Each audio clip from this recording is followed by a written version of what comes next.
to DIA because it means he was doing a net assessment. So the key question is, who ordered the net assessment, and then when did it start? Now, if you look at Pence, or if you look at Flynn leading up to that December meeting, there's all these breadcrumbs that get dropped that would seem to trigger or cause a red flag in the Five Eyes organizations. He has the February 28th meeting in 2014 with Stefan Halper. This is where I think the whole net assessment is ordered up for not only the 2016 election, but the 2014 election. Again, for key senators and so forth, that gets ordered up, right? But then he has a whole bunch of Russia meetings where he's on this banned Russia airline, Dnepr Airlines, in October or September of 2015. He's getting money for Kaspersky Labs, which is a virus writer, which is a cyber hacking company in Russia, in September of 2015. Then he has the meeting with Putin to really make it obvious. The Putin meeting, I believe, is the kickoff for the Five Eyes crossfire hurricane of Trump. Now, was Flynn in on it or not? Did Flynn put all the different people into the campaign? Was he in on it? I've always said kind of yes, kind of no. He's not trying to take down Trump. He's just trying to evaluate Trump. That's why he's working across 5 different campaigns. If you read the Dana Priest article from the Washington Post, he admits himself he had gotten done with the August 2015. He had gotten done with the Iran deal, the Iran nuclear deal. I believe he played a key part in that. And I'll get back to his partner Keon between 2014 and 2015 and why Flynn Intel Group really was a part of the net assessment for the Iran nuclear deal. Again, that changes the nuclear balance. That changes the nuclear teeter-totter in the Middle East. And you would need someone to do a net assessment. And it's a lot more lucrative to do a net assessment if you're Flynn Intel Group than if you're not Flynn Intel Group. So if I met with you, if I'm Stefan Halper and I met with you in February of 2014 as you're about ready to retire, what I could say to you is, hey, I got a great idea. We need you to punch this thing through, right? This Iran nuclear deal. We'll send you around. We'll create a company, ACU. We'll send you around to see if you can close this deal in 2014. If you can't close it in 2014, we'll work on getting everybody ready in 2015. But we're running out of time to close this deal, right? Then once that deal is over with, and it was pretty much over with as far as August of 2015 with Keon and Trump, or excuse me, Keon and him with Flynn Intel Group. Now we can move you on to the next net assessment. It just makes sense. Now remember, Stephen Halper is getting big six-figure checks from the Office of Net Assessment while we're talking about this. We're not talking about a theory here. We're not talking about speculation. Halper is getting checks and has gotten checks for the last 30 years, maybe 40 years from the Office of Net Assessment. So this is not speculation, right? If you look at Flynn Intel Group, and that's why I think it's so important to drill down on Keon and see what kind of companies he put together, it becomes more obvious that Flynn Intel Group was doing net assessment for the Iran nuclear deal, okay? Remember, Keon is an Iranian, and then I'll go through all the companies he puts together. But if what John Solomon is saying is true, okay, right? Yeah, well, that's true. If they all sat down, they did all sit down, so maybe they did all expose Trump and Putin. If he really did write that net assessment, that means that his 18 or 19 cooperation meetings might have started all the way back before the sit down with Putin. Now, he looked surprised to me at the meeting with Putin. But on these setups, what usually happens is there's a meeting, which is a rehearsal. Think of Veselnitskaya before the Trump Tower meeting. Then they have where they do the role play, and then they, offer the guy the bag of money, and hopefully he takes the money, and they film it. And then whatever happens after that, they have a debrief. This is exactly what happened with Veselnitskaya, with Andy McCabe and Preet Bharara when they tried to set up Donald Trump Jr. and Jared, right? So these are 19 different trials of Trump, or Trump traps, if you will. Was that the first Trump trap? What I mean by that is he's working with 5 different campaigns in February of 2015, Flynn is, by his own admission in the Dana Priest article. And he's calling 5 different people, and he's talking about different people, putting different people into the campaigns for their foreign policy. Now, you don't really need to put a foreign policy team together. What was in the envelopes? One was given at the funeral. It was net assessment checks for Mike Flynn for the 19 different net assessments that he did, I'm pretty sure. That's what I think the envelopes at the funeral were. Each person got a different Mike Flynn net assessment, and then I think there was a raffle afterward. I'll tell you what the 19 are in a minute, but your guess is as good as mine. I don't mean to be flippant about it, but I really do believe that there was a takedown being set up for Trump, and they were going to put their guy in there, which was Pence. And they wanted to have a rug that they could pull out from under this guy and declare the 25th Amendment, or for whatever reason, just say treason or whatever reason. And all these different traps come along. So anyway, this is John Solomon's reporting. It'd be interesting to see if anyone else heard John Solomon say this to Greg Jarrett. It could be just rumor that he had made a report to DIA. But I had said this going back all the way to 2011, right? So I actually think his first net assessments were in 2011, because that's when they bring him out of JSOC, basically doing find and fix. Find and fix. He's working for Admiral Mike McMullen. He's doing pickups of Pakistani intelligence guys and different people that work for the Northern Alliance. He's doing phone hacking, basically in a military environment for the Haqqani network. Mullen's running and doing some kind of rat lining with the Haqqani network. That's where he is in 2009, 2010 with Stanley McChrystal. Again, these are secure access programs that are within JSOC. The perfect vehicles, like rats to a British, man of war. These CIA rat lines are naturals for these JSOC SAP programs. This is why I'm directing Trump and Mike Pompeo to looking at these SAP programs, because even if the program is mostly unclassified, as I've gone and actually researched in Columbia, Maryland, to a couple of different people who write the programs, there's classified and top secret and top secret parts to these same things. So I could ship normal stuff to the normal different military bases around the world, and it's food and stuff like that. If I'm Faruqi, I can ship the food. Maybe that's classified, or spare parts or whatever. But then if I'm doing a special operations thing, or if I'm doing a special program, let's say that I'm going to secretly sell the UAE for nuclear power plants.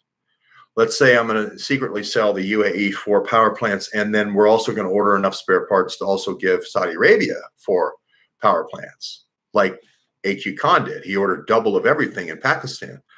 Let's say that's the plan. Let's say we're going to bury these 4 plants somewhere in Saudi Arabia because they want to get a foothold. They don't want to see UAE get ahead of them, right? So how do we cover this? Well, if the Saudis, now here's where net assessment comes in.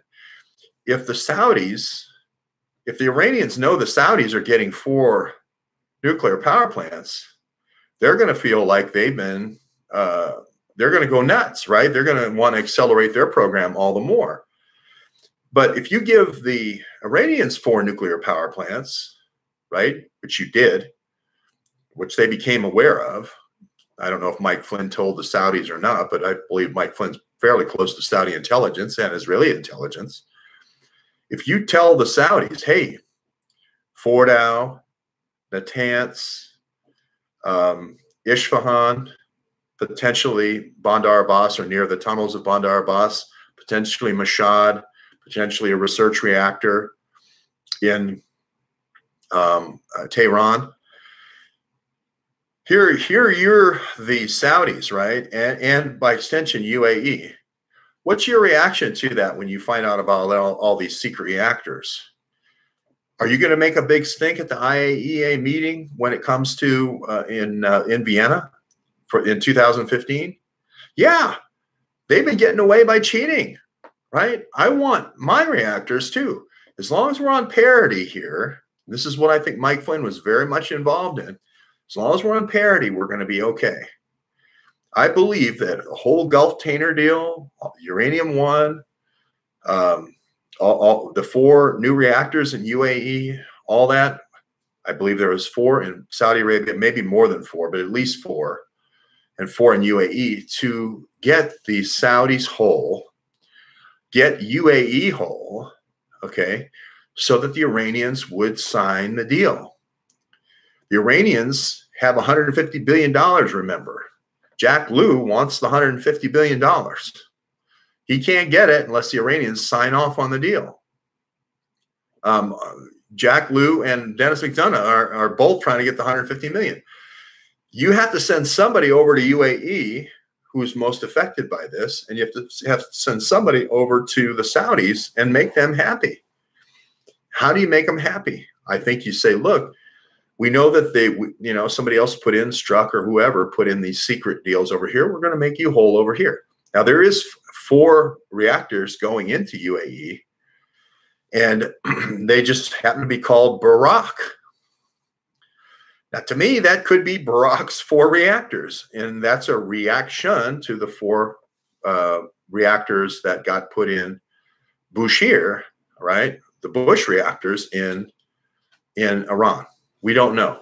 We don't know. I'd say it's 8 because if you look at Mike Flynn's proposal, it's for putting in 30 reactors, right? To really go crazy. Yeah, and I can't. Nothing even close to a swear word can I let go through, okay? Because they have all kinds of words that they can. Anyway, I won't go through the whole explanation. So you just have to say good things. That's right. That's all you can do. You just have to say high content, no emotional reaction. All the emotional reactions get knocked down.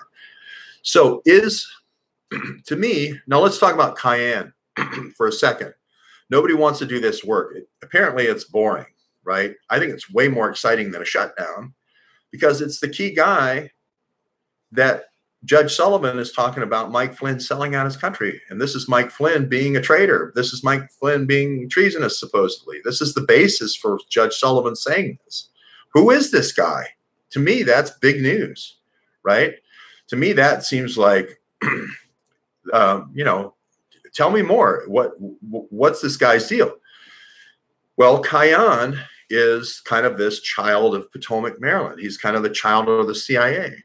Right? He kind of looks like he grows up over time with this kind of let's sell weapons to both sides. So he's kind of like the double agent, the guy, kind of like an Adnan Khashoggi. Hey, let's sell weapons to both sides. We're going to sell a lot more ammunition that way. If we make sure the level of weapons is about the same and we just keep increasing it, we're going to sell more ammo and the people aren't going to make any progress. So that's a good thing. Right. And that's kind of, if you think about research, yes, that's how it's done. Right.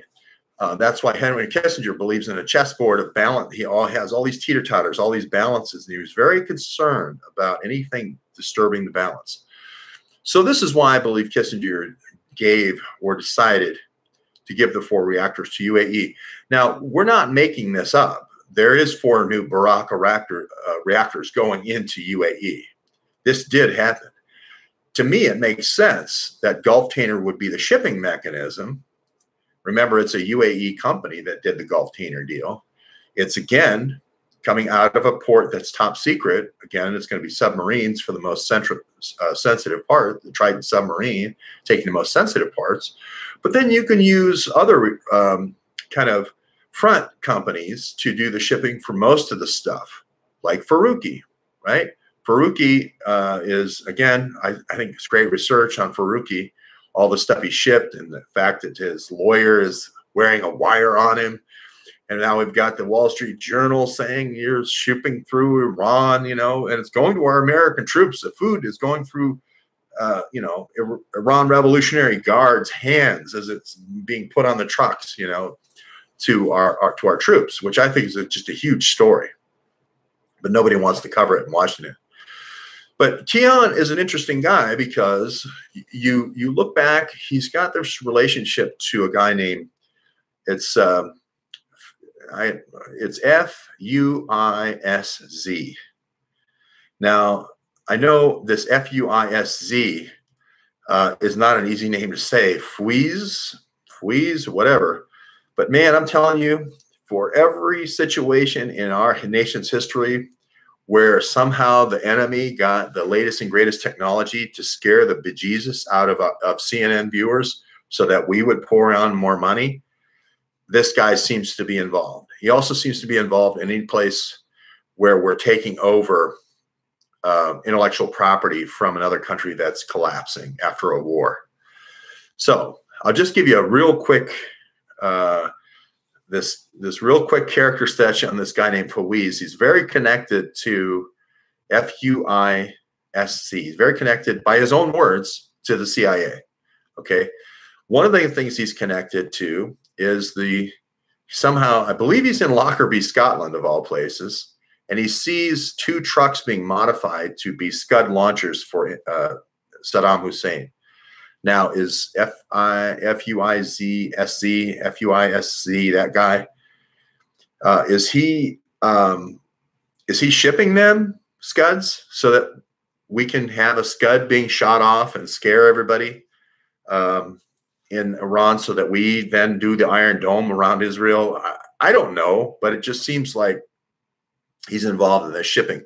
Then the Lockerbie plane goes down, the same plane that's potentially shipping these Scuds back and forth from Lockerbie, Scotland to Saddam Hussein.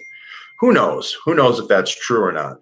But he just constantly seems to be showing up as the guy who is shipping stuff to the enemy, right? Sometimes shipping stuff to both sides. So it's just kind of weird. Isn't that the same role that Keon is playing? Kind of a double agent role? Maybe just enough, give them just enough of the technology to scare our side so that then we go whole hog with something. Yeah, and Libya gets blamed for Lockerbie, but it turns out Libya didn't do Lockerbie. They hung it on him in order to they wanted Scuds, right? Remember Scuds? I can't remember who the Scud stud was that they had with CNN, but he was they called him the Scud stud.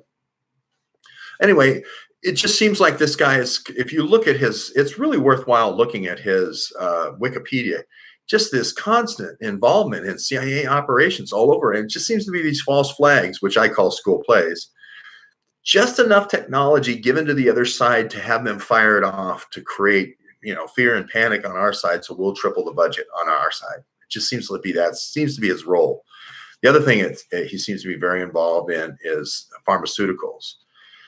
Anyway, he's very closely linked and allied to this Cayenne, which is Mike Flynn's business partner. Now, remember, Mike Flynn's business relationship with this Cayenne guy doesn't really start until 2014. We have them pictured together at this now Ruse foundation, is going as far back as 2014. So we know they've known each other, right, that long, maybe as far as even back as 2012. To me, that makes more sense that they're trying to work out an Iranian deal. Remember, as soon as Jack Lew goes in and as soon as Dennis McDonough goes in as chief of staff and treasury with Obama, they're trying to hit the piñata. The piñata is the $150 billion that has been accumulating in the bank from the original seizure of assets of the old Iranian Revolution money. That's $150 billion. So they're trying.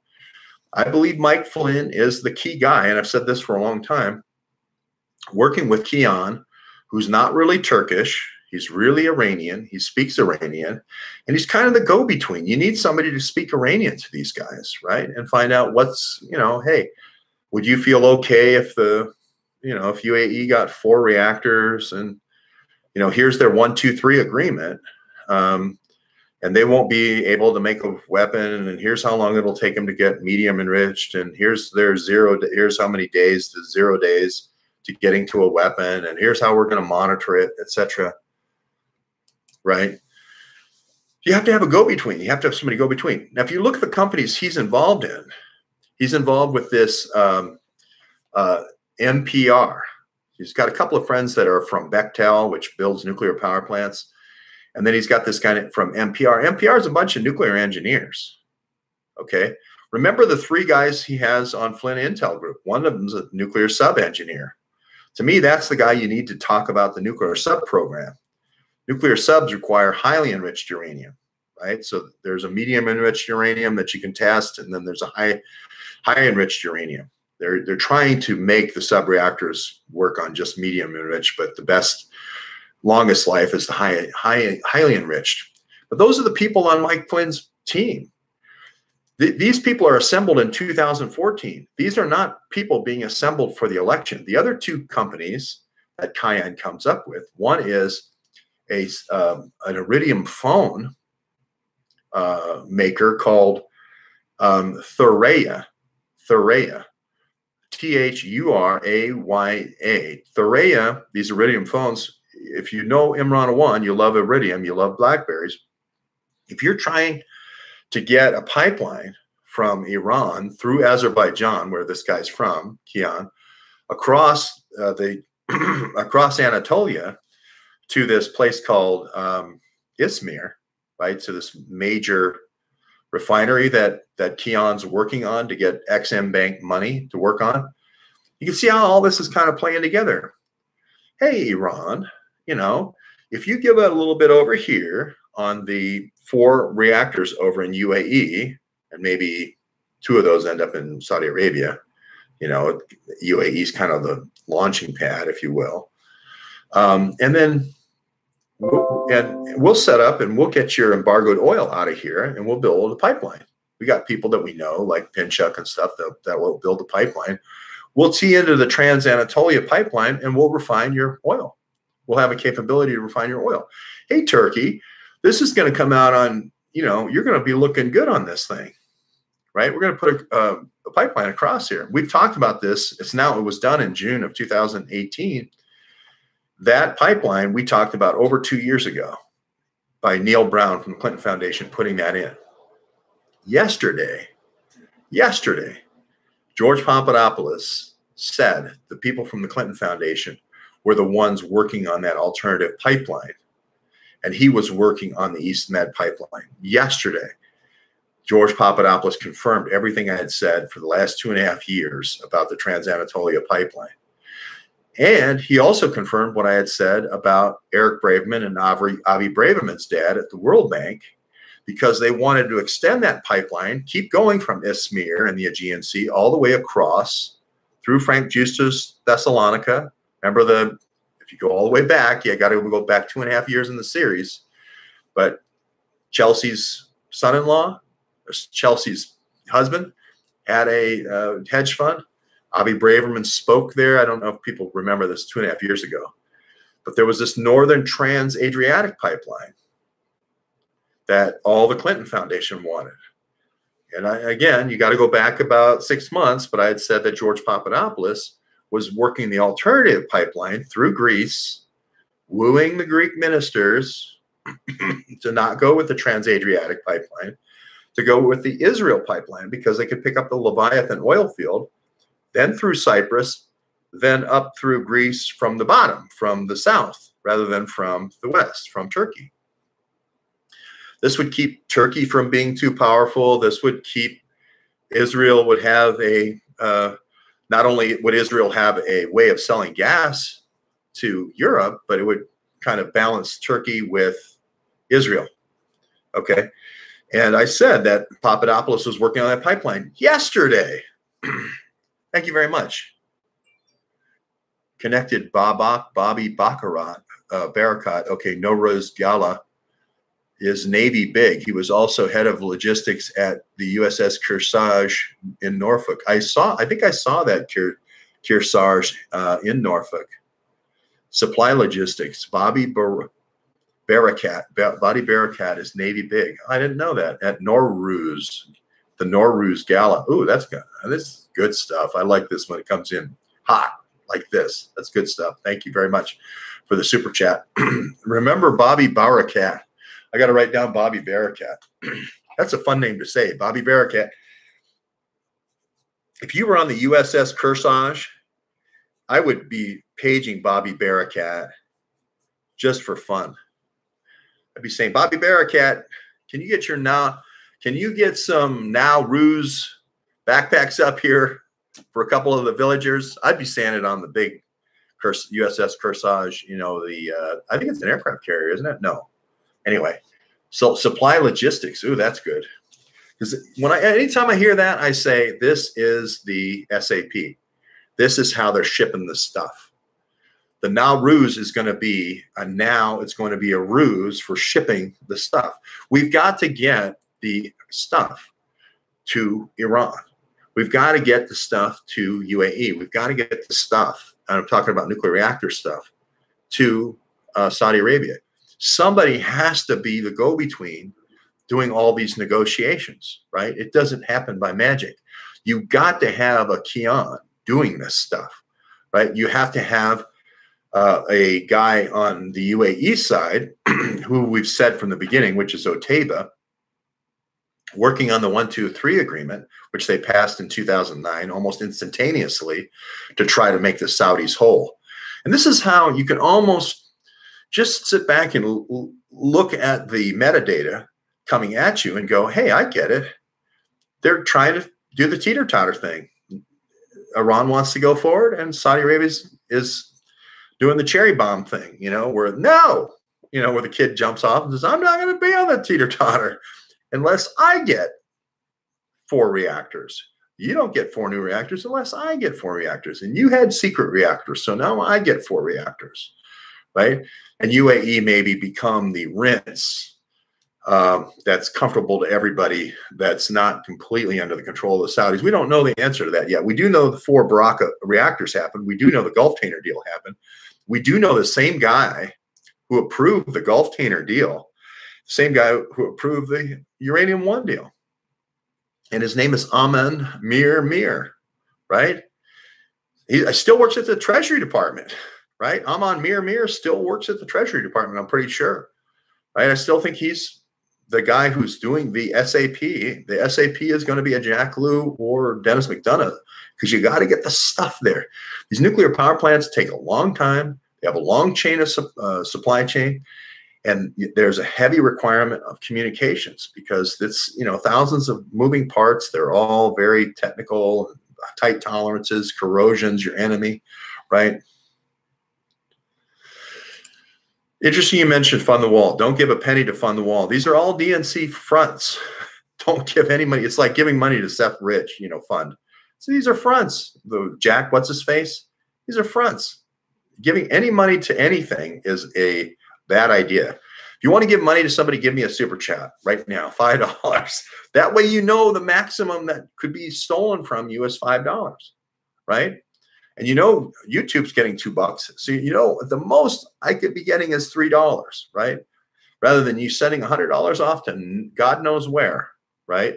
So we got metadata. I'll talk about that. So anyway, Keon's business connections. Nobody wants to do the research. NPR, they make nuclear power plants. Bechtel, there's other people that know nuclear power plants that he's very close to. Again, if Keon is interested so much in backpacks for kids in these different countries, to me, that sounds like runners. To me, that sounds like, hey, I give you a phone. I give you a Thuraya phone, and you're now, you can run parts around. To me, it sounds like a very useful, the Nowruz thing sounds very useful. Hey, nuclear triggers, I can put a whole bunch of nuclear triggers in one bag, right? A lot of these parts are small parts too. There are a lot of things with the nuclear power industry, with the filters and all this stuff. So anyway, literally very complicated stuff. But he has this company called Theresa. I also, there's this logistics company that he owns is called Arvento, right? And it shows a map. It's the cover story to this research. And it shows all these different places, these GPS locations. It's kind of like the BlackBerry radar that Imran Awan used, right? It shows you where everything is. Again, if you're trying to connect up with Iran into a Azerbaijani pipeline and then connect that up all the way over to the Exim Bank thing that the American taxpayer have underwritten, the $6.3 billion plant that's going to fail, that the American people are going to have to come in and guarantee. Yeah, see, there you go. And that's Canadian. So that's $5 US probably. The most you could have been hornswoggled out of is $2 or $3 by George Webb. And you didn't build a wall. The best, well, I won't go into the wall, but so that's just great research. Look at Keon and look at what he's doing. You're gonna be involved in, like I said before, if you have a plumber and you have a framing guy and you have an electrician and you have a flat work guy, a concrete guy, and you have a carpet person and a windows person, chances are you're doing houses, right? If you have a bunch of if you also do elevators, right, and you do a lot of parking lots, and you tend to have a lot of repetitive, units, I'm going to say you do apartments, or if you have a lot of cranes and so forth, you probably are like Trump and do high rises. You can infer what Keon is doing here. Keon is running a supply line for nuclear power. That's all there is to it. The reason why I attach Faruqi to it is because Faruqi has been a part of a Hezbollah bank, this Petra bank that has been cited for money laundering, for funding not only Hezbollah gangs, if you will, associated gangs, but also for shipping nuclear parts illegally. We know that the nuclear plants got there somehow. Somehow these plants got there. Now, did Bush put those in there? Is that why they're called Bushir? I don't know. Is that why the UAE ones are called Barack? But you can see where all the Awan stuff makes perfect sense now. The 1-2-3 agreement, the 1-2-3 drop box, the 1-2-3 drop box to Pakistan makes perfect sense to me. You want to find out how all these senators are doing and how all these congressmen are feeling about the 1-2-3 agreement, right? I'll move to Flynn and the 19 meetings. Was the first meeting, and Marx is saying, new info from Solomon. Flynn, in a more does it paint him in a more negative picture? Was the problem that his collusion was independent and before Trump? Thank you very much, by the way, for the super chat. I don't know. I think it paints him in an independent picture. It's kind of how I've always felt about Mike Flynn from the very beginning. He's acting like he's a reluctant spy. Okay, that's one of two things. He either is compromised and doesn't want to be doing what he's doing, or he's kind of like an umpire at a baseball game. Okay, I'm here to call balls and strikes. I'm not like out to get Trump like an umpire. I've been an umpire before, right? I'm not out to get anybody. I'm here to call balls and strikes. If the guy's a whack job and we give him a few little tests and he says, hit the nuke button, right? I write that up in my report. Hey, this is a wacky guy on the switch here, right? And I have to do this both for the vice president and the president. And I've got to do it across 5 different campaigns, right? Unless somebody has had a nuclear assessment, a net assessment on them done before, it's no good. I got to use Katie McFarland. I got to put Katie McFarland in there. I got to put J.D. Olson in there. I got to get a couple of guys from Central Casting. I got to get maybe Papadopoulos in there. I have to get a guy wearing a wire, maybe Page. Get Paul Manafort in there. after Paul Manafort leaves, me and Bannon will go in and do a couple. And see where he is. We'll offer him a couple of, hey, we'll offer him a kidnapping over here. We'll offer him the Hillary emails over there. We'll say, you know, Wikistrat, we'll bring in Wikistrat and say, hey, why don't we have Wikistrat do now Mike Flynn's worked with the Israeli guys, the Israeli cyber guys, Avi Braverman guys for a long time. So to bring in Joel Zamel, Mike Flynn didn't just meet Joel Zamel. He's worked with him a long time in DIA, right? I mean, Joel Zamel being a kind of Mossad programmer guy, to offer the Hillary Clinton emails, right? Now, the number of times Mike Flynn offered the Hillary Clinton emails is really breathtaking. This is what, at this point, the 19 number is what I have trouble with. Because if that first time with the first Putin meeting was the first cooperative meeting, Wikistrat in September was an offer of the emails. You had Peter Smith coming to him with Hillary's emails, offering them again to the Trump campaign. Mainly the targets were Jared Kushner and Donald Trump Jr. and also Donald Trump. You also had Adam Lovinger from the Office of Net Assessment giving emails to Mike Flynn. You just had everybody and their brother. It's hard to find somebody in Washington that didn't offer Mike Flynn Hillary's emails, which is kind of, you know, you wonder how many of those were Trump traps and how many Trump stings. I don't know. We need more information. But this is what I love about open source research. We had people may not know this who don't know who Keon is and who don't know who Faruqi is. But I'll tell you, the Mike Flynns of the world sure as hell know who they are. And when they see the information filling in behind, they see immediately, hey, this is not, we're not going to be able to keep up this ruse anymore, that Mike Flynn wasn't somehow involved in a net assessment. It's not working. They're putting together the picture here. Pretty soon the picture is going to get out that, hey, I was working a net assessment on the Iran nuclear deal. That's why I was doing all the shuttle diplomacy between all these different countries, right? That's why I was presenting nuclear plans to 6 different nations on the Sunni side of the Gulf of Hormuz, right? It's becoming obvious. We've got to retreat here. We've got to fall back to the truth here because it's going to fall apart. This whole thing of me being the guy who got brought in the campaign, it's not making sense anymore. There's too many connections to a net assessment for the Iran nuclear deal, which is what he did. The Flynn intelligence group becomes that thing. So what do? They leak out one thing. Again, John Solomon is a favorite of Mike Flynn, right? They leak out one thing that they hope everyone just looks at it through, through a microscope and just says, oh, that's one time Mike Flynn wasn't spying. Mike Flynn wasn't doing something bad with Putin. He wrote a report to DIA. Mike Flynn is good again. Mike Flynn is a hero again. Mike Flynn didn't do anything to Trump. He did the right thing as an American around this meeting with Putin. Therefore, what Judge Sullivan said is wrong. And we can just kind of like clean the slate with Mike Flynn. No, all that did was say that's one of the fence posts. That's one of the 19 meetings.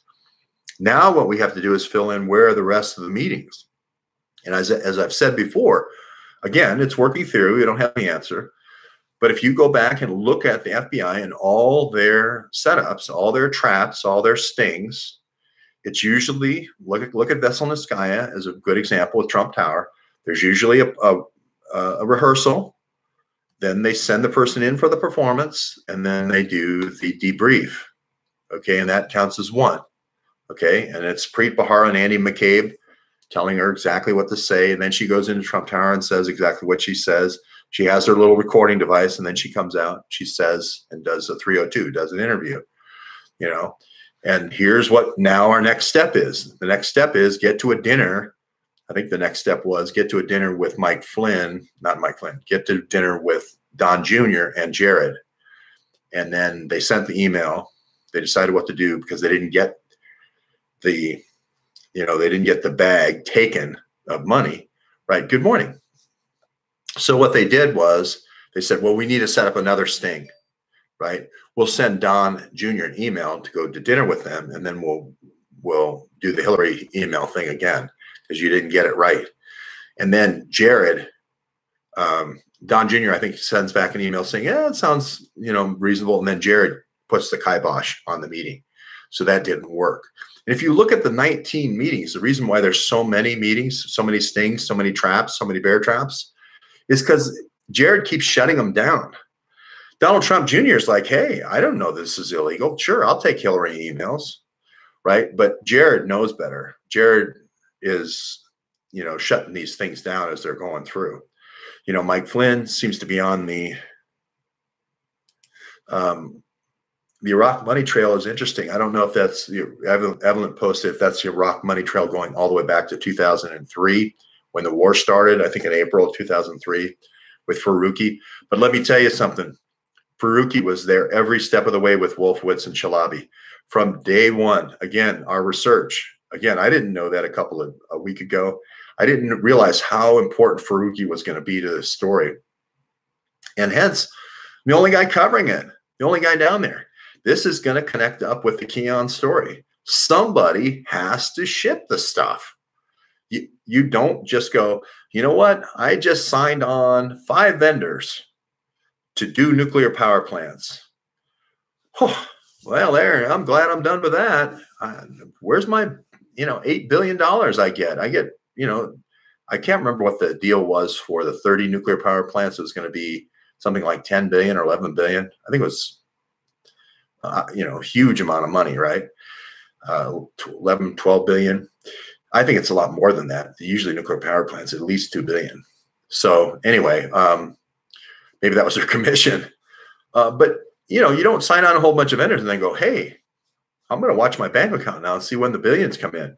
No, it doesn't work like that. You get paid as you go along milestones as you finish these milestones. And there's a lot of movement of material, right, that is coming and going. And a lot of it has to go to a country which you're not allowed to ship to. So you need to find a vehicle, literally, you need to find trucks, literally, that are going through Iran. And there's only one contractor that fits that bill, and that's Faruqi. And he is literally supplying trucks, right? And he has a partner who is in non-corrosive metals with nickel content over 50% in Bahrain.